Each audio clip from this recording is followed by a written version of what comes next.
വിശുദ്ധ മർക്കോസ് എഴുതിയ സുവിശേഷം 6-ാം അധ്യായം 7 മുതൽ 13 വരെയുള്ള തിരുവചനങ്ങൾ. അവൻ ഗ്രാമപ്രദേശങ്ങളിൽ ചുറ്റി സഞ്ചരിച്ച് പഠിപ്പിച്ചുകൊണ്ടിരുന്നു. അവൻ തൻ്റെ 12 പേരെ അടുത്ത് വിളിച്ച് 2 പേരെ വീതം അയക്കുവാൻ തുടങ്ങി. അശുദ്ധാത്മാക്കളുടെ മേൽ അവർക്ക് അധികാരവും കൊടുത്തു. അവൻ കൽപ്പിച്ചു, യാത്രയ്ക്ക് വടിയല്ലാതെ മറ്റൊന്നും, അപ്പമോ സഞ്ചിയോ അരപ്പട്ടയിൽ പണമോ, യാത്രയ്ക്ക് വടിയല്ലാതെ മറ്റൊന്നും കരുതരുത്. ചെരുപ്പ് ധരിക്കാം, 2 ഉടുപ്പുകൾ ധരിക്കരുത്. അവൻ തുടർന്നു, നിങ്ങൾ ഏതെങ്കിലും സ്ഥലത്ത് ഒരു വീട്ടിൽ പ്രവേശിച്ചാൽ അവിടം വിട്ടു പോകുന്നതുവരെ ആ വീട്ടിൽ താമസിക്കുവിൻ. എവിടെയെങ്കിലും ജനങ്ങൾ നിങ്ങളെ സ്വീകരിക്കാതിരിക്കുകയോ നിങ്ങളുടെ വാക്കുകൾ ശ്രവിക്കാതിരിക്കുകയോ ചെയ്താൽ അവിടെ നിന്ന് പുറപ്പെട്ടു പോകുമ്പോൾ അവർക്ക് സാക്ഷ്യത്തിനായി നിങ്ങളുടെ കാലിലെ പൊടി തട്ടിക്കളയുവിൻ. ശിഷ്യന്മാർ പുറപ്പെട്ട് ജനങ്ങളോട് അനുദപിക്കണം എന്ന് പ്രസംഗിച്ചു. അനേകം പിശാചുക്കളെ പുറത്താക്കി അനേകം രോഗികളെ തൈലം പൂശി സുഖപ്പെടുത്തി. മിശിഹായിൽ പ്രിയ സഹോദരി സഹോദരന്മാരെ, ആധുനിക സമ്പർക്ക മാധ്യമങ്ങൾ നിലവിലുള്ള ഈ കാലഘട്ടത്തിൽ നാം മനസ്സിലാക്കേണ്ട ഒരു യാഥാർത്ഥ്യം, ഇതിനു മുമ്പ് ആശയങ്ങളൊക്കെ പ്രചരിപ്പിച്ചിരുന്നത് മനുഷ്യൻ വഴിയായിട്ടാണ്. സഞ്ചരിക്കുന്നതായ ഗുരുക്കന്മാരും ശിഷ്യന്മാരുമൊക്കെയാണ് ഈ സന്ദേശം മറ്റുള്ളവർക്ക് എത്തിച്ചു കൊണ്ടിരുന്നത്. അതുകൊണ്ട് യേശു തമ്പുരാൻ തൻ്റെ പ്രിയപ്പെട്ട 12 ശിഷ്യന്മാരെ വിളിച്ച് അവരെ ദൗത്യം പരമേൽപ്പിക്കുന്നതായി നാം കാണുന്നു. മർക്കോസിൻ്റെ സുവിശേഷം 3-ാം അധ്യായം 13 മുതലുള്ള വാക്യങ്ങളിൽ അവൻ മലമുകളിലേക്ക് കയറി തനിക്ക് ഇഷ്ടമുള്ളവരെ വിളിക്കുന്നു. തന്നോടുകൂടി ആയിരിക്കുവാൻ, അയക്കപ്പെടുവാൻ, സാക്ഷികളായി ജീവിക്കുവാൻ അവരെ അവിടുന്ന് അയക്കുന്നു. അയക്കുമ്പോൾ അവർക്ക് സുവിശേഷം പ്രഘോഷിക്കുവാനും രോഗികൾക്ക് സൗഖ്യം നൽകുവാനും പിശാച് ബാധിതരെ സൗഖ്യപ്പെടുത്തുവാനും സ്വതന്ത്രരാക്കുവാനും ഉള്ള അധികാരം കൊടുത്തുകൊണ്ട് അയക്കുകയാണ്. ഇന്നത്തെ കാലഘട്ടത്തിലേക്ക് നാം കടന്നു വരുമ്പോൾ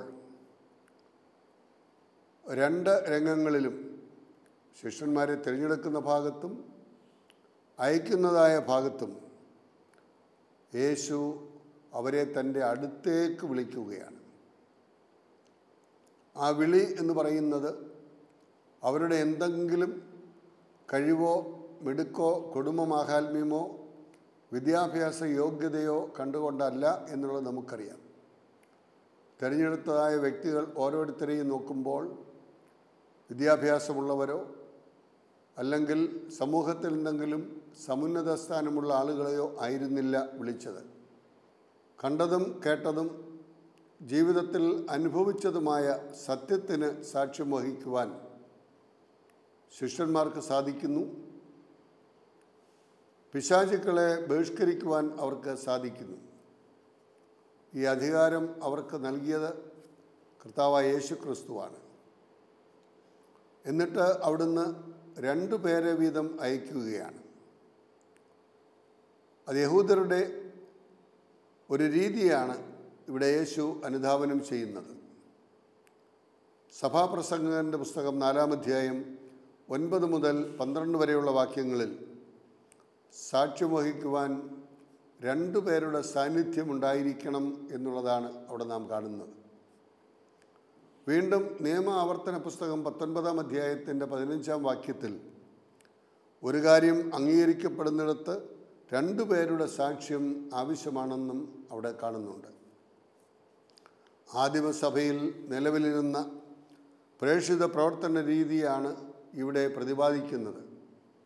2 പേരെ വീതമായിട്ട് അവിടെ നയിക്കുമ്പോൾ, പ്രത്യേകിച്ച് പത്രോസിനെയും യോഹന്നാനെയും അയക്കുന്ന നടപടി പുസ്തകം 3-ാം അധ്യായം 11-ാം വാക്യത്തിൽ നാം കാണുന്നു.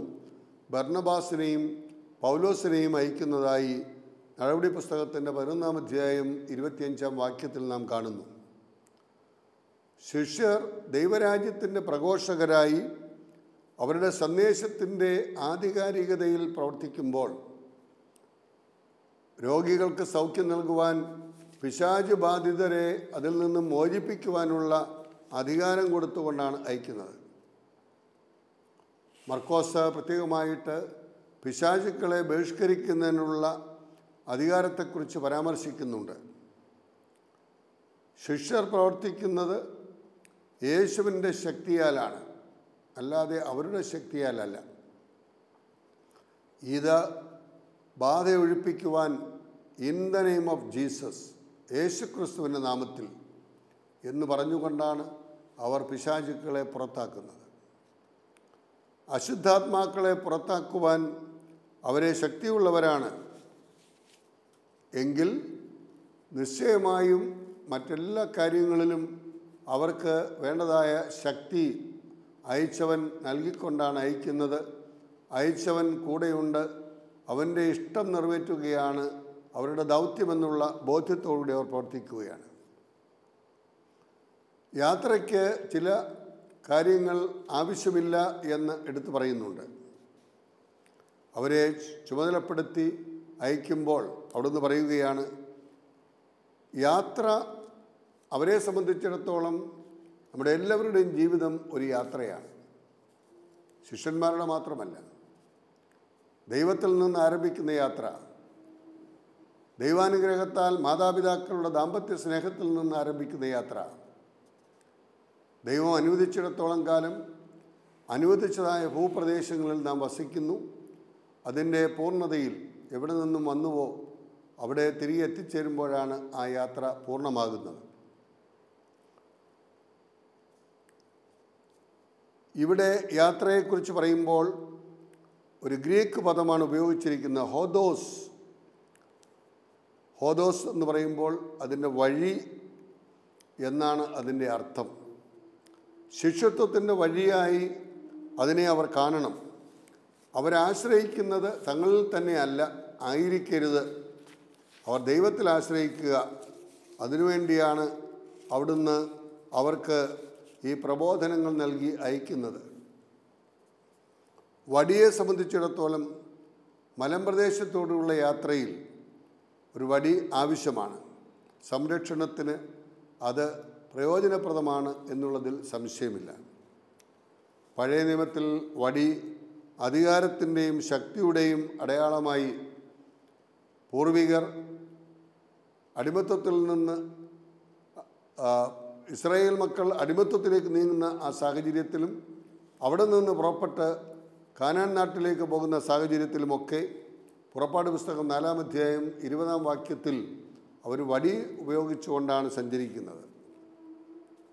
അപ്പം എന്ന് പറയുമ്പോൾ ഇന്നത്തെ ആവശ്യത്തിനുള്ള അപ്പം, സ്വർഗസ്ഥനായ പിതാവേ എന്ന പ്രാർത്ഥനയിലും ഞങ്ങൾക്ക് ആവശ്യമായ അപ്പം, ഇന്നത്തേക്ക് ആവശ്യമായ അപ്പം ഞങ്ങൾക്ക് തരണമേ എന്നാണല്ലോ പ്രാർത്ഥിക്കുന്നത്. ആവശ്യത്തിലേറെ ഒന്നും നമുക്ക് ആവശ്യമില്ല. മരുഭൂമിയിലൂടെ കടന്നു പോകുന്ന സാഹചര്യത്തിൽ ഭക്ഷിക്കുവാൻ ആഹാരമില്ലാതെ വലഞ്ഞപ്പോൾ മന്നായും കാടപ്പക്ഷിയും ദൈവം നൽകിയതായി നാം വായിക്കുന്നു. മന്നായെ സംബന്ധിച്ചിടത്തോളം അതിൻ്റെതായ ഒരു പ്രത്യേകത എന്ന് പറയുന്നത്,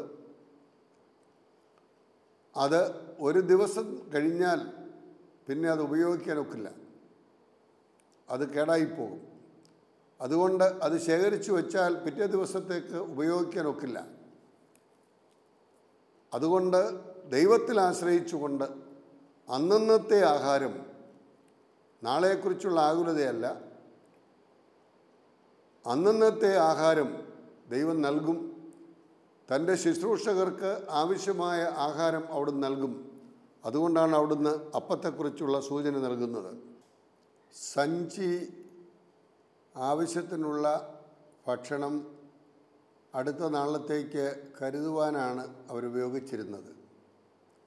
അപ്പോൾ സഞ്ചി പാടില്ല എന്ന് യേശു തമ്പുരാൻ പറയുമ്പോൾ അന്നന്നത്തെ ആഹാരം മാത്രം മതി, അടുത്ത ദിവസത്തെക്കുറിച്ചുള്ള ആകുലത വേണ്ട, ആകാശത്തിലെ പറവകളെയും വയലിലെ പുല്ലിനെയും പോറ്റുന്നവൻ എത്രയോ അധികമായി പോറ്റാതിരിക്കുകയില്ല, ദൈവപരിപാലനയിൽ ആശ്രയിക്കുക എന്നുള്ളതാണ് അവരുടെ ദൗത്യമെന്ന് ഓർമ്മിപ്പിക്കുകയാണ്. അരപ്പട്ട എന്ന് പറയുമ്പോൾ അരയിൽ കെട്ടുന്ന വീതിയുള്ള പണം സൂക്ഷിക്കുവാനുള്ള ഒരു പട്ടയായിട്ടാണ് അതിനെ കാണുന്നത്. അപ്പോൾ നാളത്തേക്ക് ആവശ്യമുള്ള ഭക്ഷണം വാങ്ങിക്കുന്നതിന്, ആവശ്യമുള്ള സാധനങ്ങൾ വാങ്ങിക്കുന്നതിനുള്ള പണം ശേഖരിച്ച് അരപ്പട്ടയിൽ അത് സൂക്ഷിക്കുന്ന ഒരു പതിവുണ്ടായിരുന്നു. അതുകൊണ്ടാണ് അരപ്പട്ട പാടില്ല എന്ന് പറയുന്നത്. വരുവാൻ പോകുന്ന ദിവസങ്ങളിലെ ആവശ്യകത മനസ്സിലാക്കി അവർ അതിനുവേണ്ടിയുള്ള കരുതലൊന്നും എടുക്കേണ്ട, അതെല്ലാം ദൈവം നോക്കിക്കൊള്ളും, ദൈവത്തിൻ്റെ പരിപാലനയിൽ ആശ്രയിക്കുക എന്നുള്ളതാണ് ഇവിടെ ഉദ്ദേശിക്കുന്നത്. രണ്ടാമതായിട്ട് ഉടുപ്പ് മേലങ്കിയെ സൂചിപ്പിക്കുകയാണ്. തണുപ്പിൽ നിന്ന് സംരക്ഷണം ലഭിക്കുവാൻ വേണ്ടി അവർ പോകുന്ന സ്ഥലത്തൊക്കെ ഉടുപ്പ് കൊണ്ടുപോകുന്ന, രണ്ടാം മുണ്ട് എന്ന് പറയുന്ന അല്ലെങ്കിൽ പുതപ്പെന്ന് പറയുന്ന അത് എടുക്കാൻ പാടില്ല. ഓരോ സ്ഥലങ്ങളിലേക്കും പോകുമ്പോൾ അവിടെ കൂടുതൽ സുഖവും സൗകര്യവുമല്ല, ഉള്ള സാഹചര്യത്തിൽ സൗകര്യങ്ങളിൽ ജീവിച്ചുകൊണ്ട് തങ്ങളുടെ പണികൾ നടത്തിക്കൊണ്ട് പോവുക എന്നുള്ളതാണ്. ഓരോ ഭവനങ്ങളിലുമാണ് അവർ താമസിക്കുന്നത്. സ്ഥലങ്ങൾ മാറി മാറി പോകുമ്പോൾ ഇങ്ങനെയുള്ള സാധനങ്ങൾ കരുതിക്കൊണ്ട് പോകേണ്ട ആവശ്യമില്ല എന്നുള്ളതാണ്. ഭൗതിക ആവശ്യങ്ങൾ നിറവേറ്റുവാനുള്ള വഴി ദൈവം ഒരുക്കും, അവിടുന്ന് നോക്കിക്കൊള്ളും. യാത്രയ്ക്കുള്ള ഒരുക്കങ്ങൾക്ക് സമയം ചെലവഴിച്ച് അവരുടെ ദൗത്യം നിറവേറ്റുന്നതിൽ അതൊരു തടസ്സമായി നിൽക്കണ്ട എന്നുള്ള ഉദ്ദേശത്തോടു കൂടിയാണത് പറയുന്നത്. നിങ്ങൾ പോകുന്ന ആ ഭവനത്തിൽ താമസിക്കുവിൻ. ഓരോ ഭവനവും ദൈവത്തിൻ്റെ സാന്നിധ്യമുള്ള ഭവനമായി കണ്ടുകൊണ്ട്, ആ ഭവനാംഗങ്ങളെ സഹോദരങ്ങളായി കണ്ടുകൊണ്ട്, കുടുംബാംഗങ്ങളായി കണ്ടുകൊണ്ട് അവിടെ തന്നെ താമസിക്കുവിൻ. പ്രഘോഷണവും പ്രവർത്തനവും തീരുന്നത് വരെ അവിടെ താമസിക്കുവിൻ. ഏതെങ്കിലും ഭവനം നിങ്ങളെ സ്വീകരിക്കാതെയോ നിങ്ങൾക്ക് വേണ്ടതായ കരുതലുകൾ നൽകാതെയോ ഇരുന്നാൽ അവിടം വിട്ട് പോകുമ്പോൾ നിങ്ങളുടെ പാദത്തിലെ പൊടി തട്ടിക്കളയുവിൻ. കാരണം അവിടുത്തെ ആ ഒരു സഹകരണക്കുറവ് ദൈവത്തോട് കാണിക്കുന്ന സഹകരണക്കുറവായി കണ്ടുകൊണ്ട് നിങ്ങളുടെ പാദങ്ങളിലെ പൊടി പോലും തട്ടിക്കളയുവിൻ. അങ്ങനെയുള്ള പ്രദേശങ്ങളിൽ നിന്ന് തിരിച്ചു വരുമ്പോൾ അവർ സാധാരണ അവരുടെ ഉടുപ്പ് കുടയുന്ന ഒരു പതിവുണ്ടായിരുന്നു. കാരണം ആ പൊടി പോലും അവിടെ ആവശ്യമില്ല എന്നുള്ള രീതിയിൽ പാദങ്ങളിലെ പൊടി തട്ടിക്കളയുവിൻ.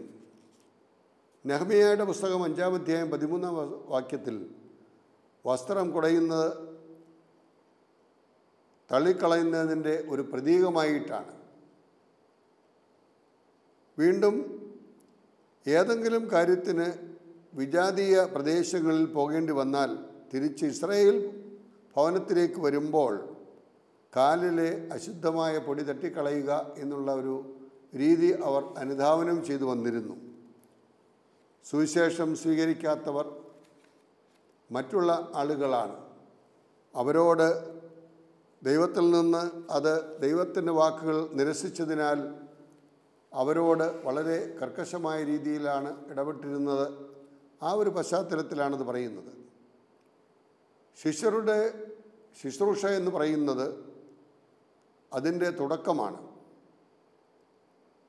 അവർ യേശുവിൻ്റെ ശുശ്രൂഷയുടെ പങ്കാളികളായിട്ടാണ് ഐക്യപ്പെടുന്നത്, അവൻ്റെ പ്രതിനിധികളായിട്ടാണ് ഐക്യപ്പെടുന്നത്. കർത്താവിൻ്റെ അധികാരത്തിലും ശുശ്രൂഷയിലും ആശ്രയിച്ചുകൊണ്ട് അവർ മുമ്പോട്ട് പോകുക. അങ്ങനെ ജീവിച്ച ഒരു വ്യക്തിയാണ് വിശുദ്ധ ബെർണാഡിൽ നമുക്ക് കാണാൻ കഴിയുന്നത്. ഫ്രാൻസിലെ ഫോണ്ടെയിൻലെസ് ഡിജോൺ എന്ന സ്ഥലത്ത് ടെസ്ലിൻ ഡി ഫോണ്ടെയിനയുടെയും അലേ ഡി മോണ്ടാർട്ടിൻ്റെയും മകനായിട്ട് ജനിച്ച അദ്ദേഹം ഫ്രാൻസിലെ പ്രശസ്തമായ ബർഗുണ്ടി പ്രഭ്യു ഫാമിലിയിലാണ് ജനിക്കുന്നത്. 7 മക്കളിൽ മൂന്നാമത്തവനായിരുന്നു വിശുദ്ധ ബെർണാഡ്. 9-ാം വയസ്സിൽ സ്കൂൾ വിദ്യാഭ്യാസം നടത്തിയ അദ്ദേഹം സാഹിത്യ മേഖലകളിൽ വളരെ താല്പര്യം തോന്നി. പ്രത്യേകിച്ച് കവിതയിൽ. വേദപുസ്തക സംബന്ധമായ പഠനത്തിന് താല്പര്യം കാണിച്ചു. ദൈവമാതാവിനോട് പ്രത്യേകമായ മമതയും ഭക്തിയും അദ്ദേഹത്തിനുണ്ടായിരുന്നു. സ്വർഗരാജ്ഞി എന്ന് പരിശുദ്ധ അമ്മയെ വിളിക്കുമായിരുന്നു.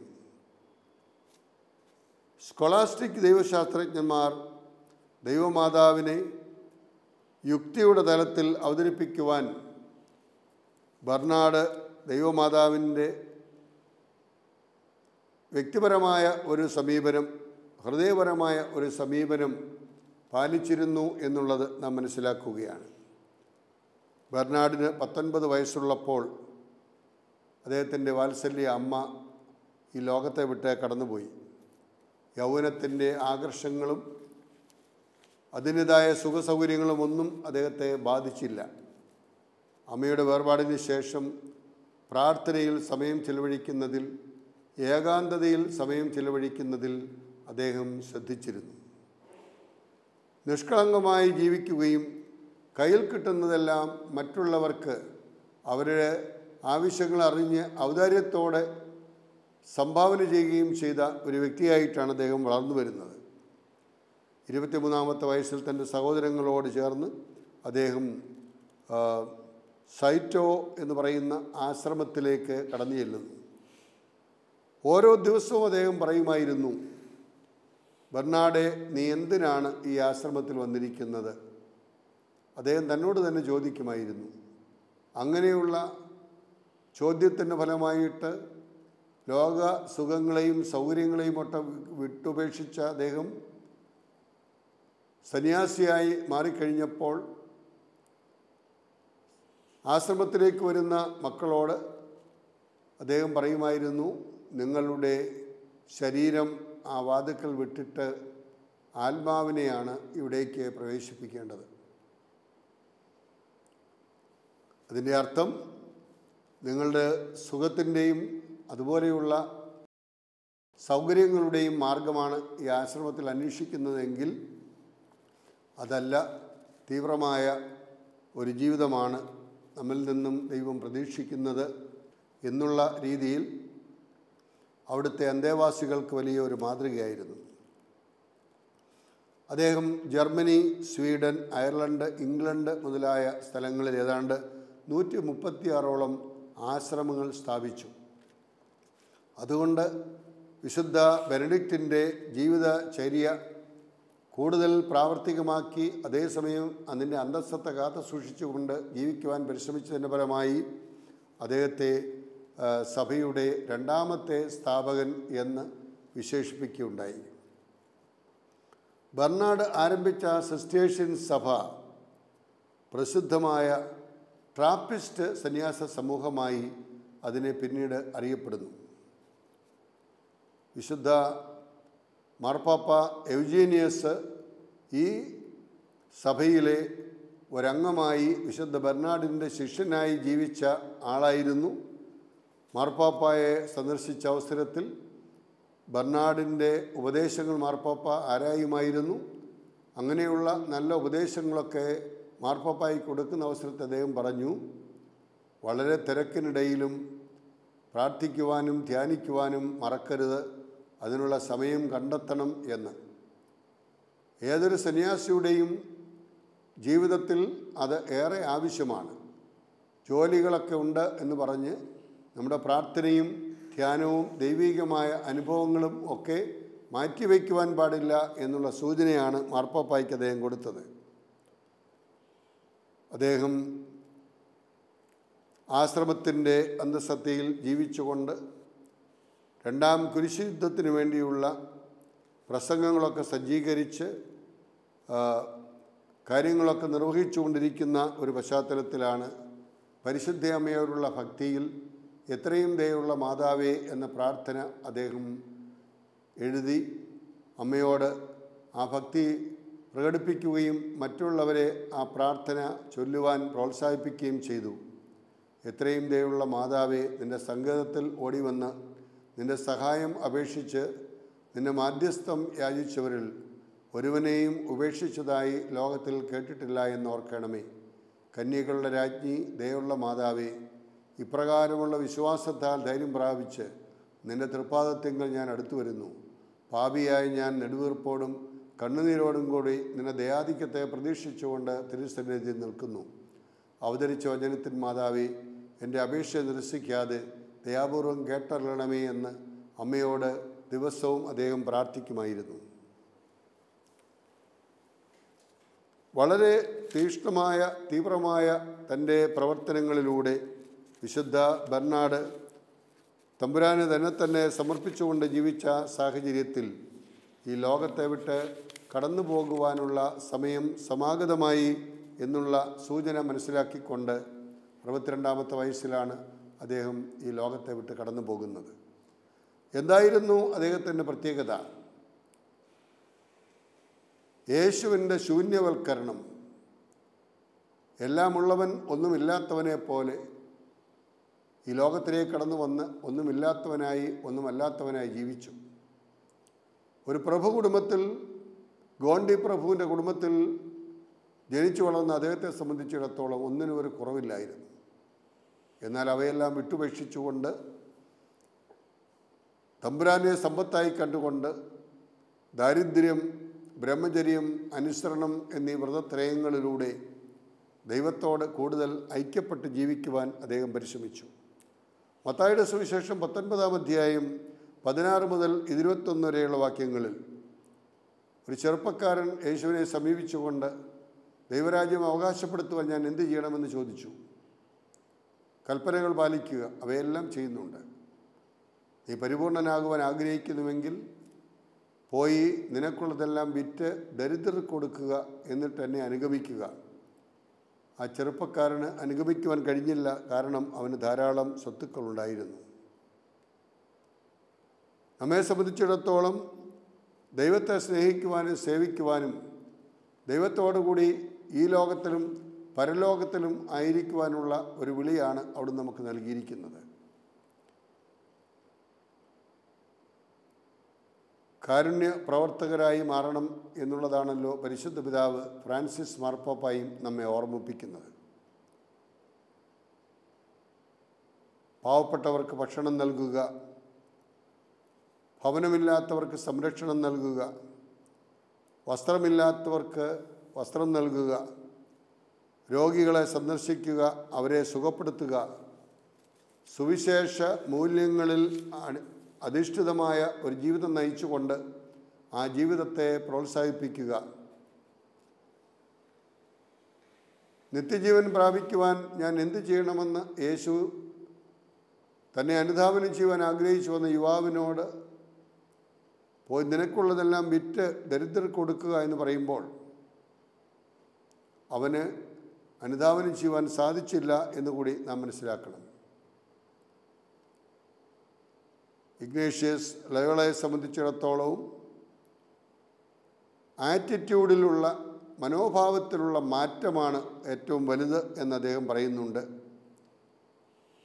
Go beyond the prescribed rules. നമുക്കൊക്കെ നിയമങ്ങളുണ്ട്, എന്നാൽ അതിനപ്പുറമായിട്ട് പോകുവാൻ നമുക്ക് കഴിയണം എന്നുള്ളതാണ്.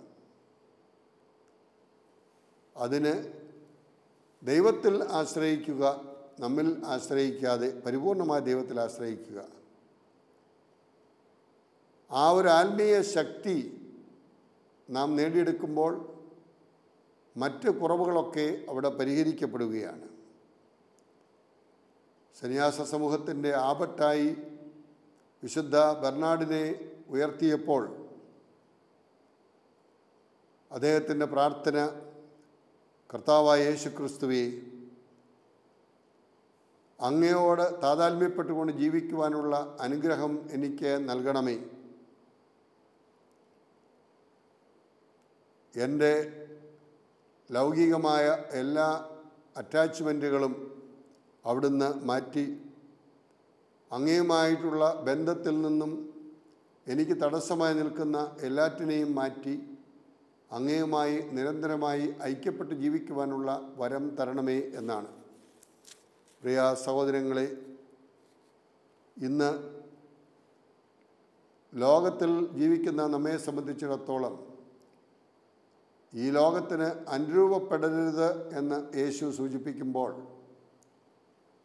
വടിയോ സഞ്ചിയോ അരപ്പട്ടയോ ഉടുപ്പോ ഒന്നും കരുതരുത് എന്ന് പറയുമ്പോൾ ആധുനിക സമൂഹം അതെത്ര മൗഢ്യമായിട്ടാണ് കാണുന്നത്. എന്തബദ്ധമാണ് അങ്ങനെയൊക്കെ പറയുന്നത്. ആവശ്യത്തിനുള്ള കാര്യങ്ങൾ കരുതേണ്ട എന്നാണോ? അതെ, തമ്പുരാൻ്റെ വിളി സ്വീകരിച്ച ആളുകൾ ഒന്നിനെക്കുറിച്ചും ആകുലപ്പെടാൻ പാടില്ല. വിളിച്ചവൻ, വേർതിരിച്ചവൻ, വിശുദ്ധീകരിക്കുന്നവൻ എല്ലാ കാര്യങ്ങളും നോക്കിക്കൊള്ളും. പരിപൂർണമായി ദൈവത്തിൽ ആശ്രയിച്ചുകൊണ്ട് മുമ്പോട്ട് പോവുക. അവിടുത്തെ രാജ്യവും നീതിയും അന്വേഷിക്കുക. മറ്റെല്ലാം നിനക്ക് തരപ്പെടും എന്ന് അരുളിച്ചെയ്ത തമ്പുരാൻ വിശുദ്ധ ബെർണാഡ് വഴിയായി നമ്മെ ഓർമ്മിപ്പിക്കുന്നതും അതുതന്നെയാണ്.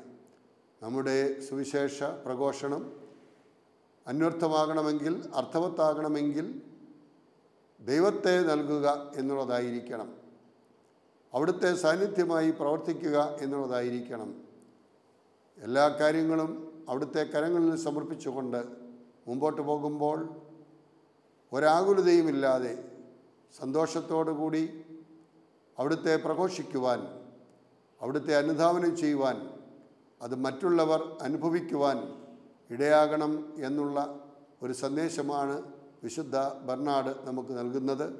അത് ഈ കാലഘട്ടത്തിൽ ഏറ്റവും അനുയോജ്യമായ രീതിയിൽ സമ്പത്തും സൗകര്യങ്ങളും ഒക്കെ വർദ്ധിച്ചു വരുന്ന കാലഘട്ടത്തിൽ, മനുഷ്യത്വം കുറയുന്ന കാലഘട്ടത്തിൽ, ഭൗതികത വർദ്ധിക്കുമ്പോൾ ആത്മീയത കുറഞ്ഞു വരുന്ന പശ്ചാത്തലത്തിൽ ഇന്ന് കാണുന്ന പ്രശ്നങ്ങൾക്കൊക്കെ പരിഹാരം നാം കണ്ടെത്തുവാൻ പരിപൂർണമായി ദൈവത്തിൽ ആശ്രയിച്ചുകൊണ്ട് ദൈവകരങ്ങളിൽ നമുക്ക് നമ്മെ തന്നെ സമർപ്പിക്കാം.